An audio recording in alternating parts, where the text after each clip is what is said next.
Bonjour, aujourd'hui nous allons étudier la parachate Chaye Sarah.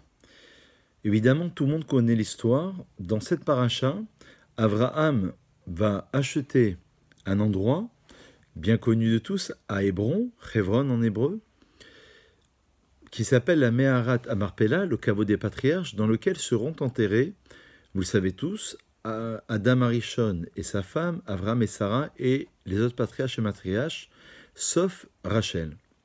La Torah va décrire très longuement qu'Abraham va pleurer la perte de sa femme et qu'il va se rendre auprès d'un individu qui s'appelle Ephron.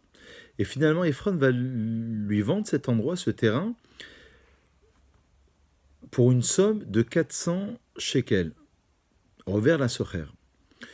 Alors, la Meharat Amarpela porte le nom donc de cet endroit où il y a cette future sépulture pour Sarah et pour les patriarches et matriarches, de Kavo Meharat, ça veut dire une grotte littéralement, Amarpela qui est doublée. Le Talmud dans Baba Batra, cité d'ailleurs par Rashi, pose la question de savoir pourquoi le kafoul, pourquoi doublé.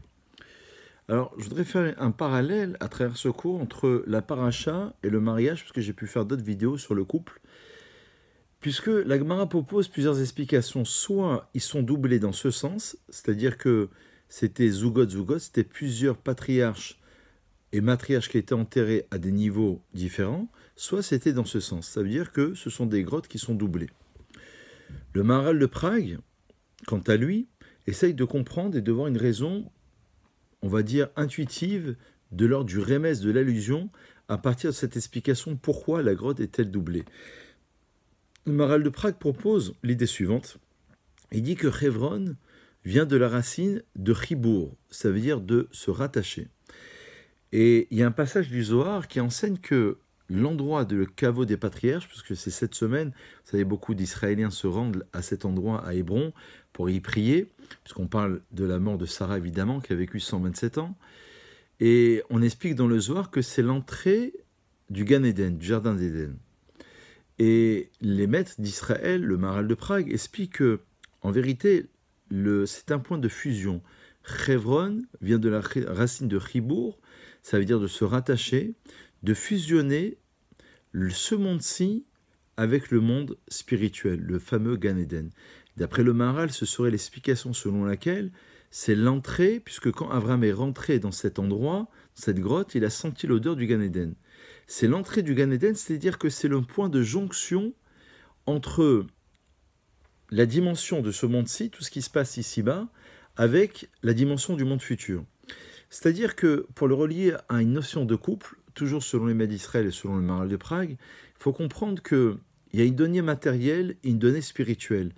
Tout le sens que l'on peut donner à la vie juive, c'est d'essayer de relier le monde spirituel dans le monde matériel. Ou inversement, de voir à partir du monde de la matière, d'essayer de comprendre qu'il y a une certaine forme de spiritualité à partir du monde de la matière.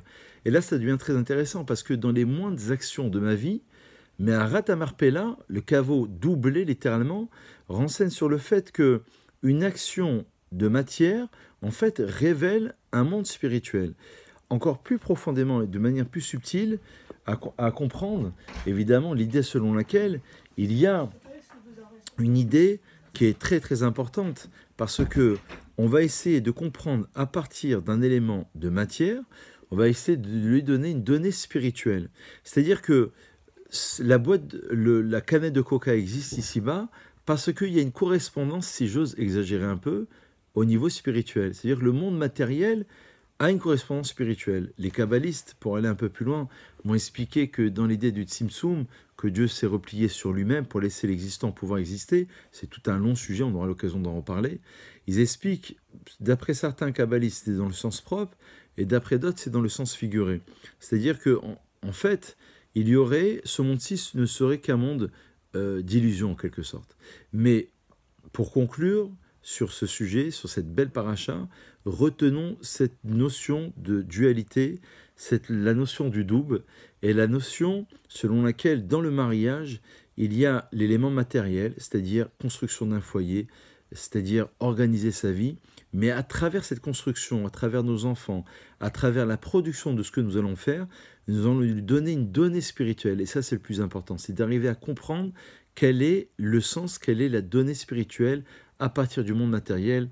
Bonne réflexion à vous tous. Shabbat Shalom.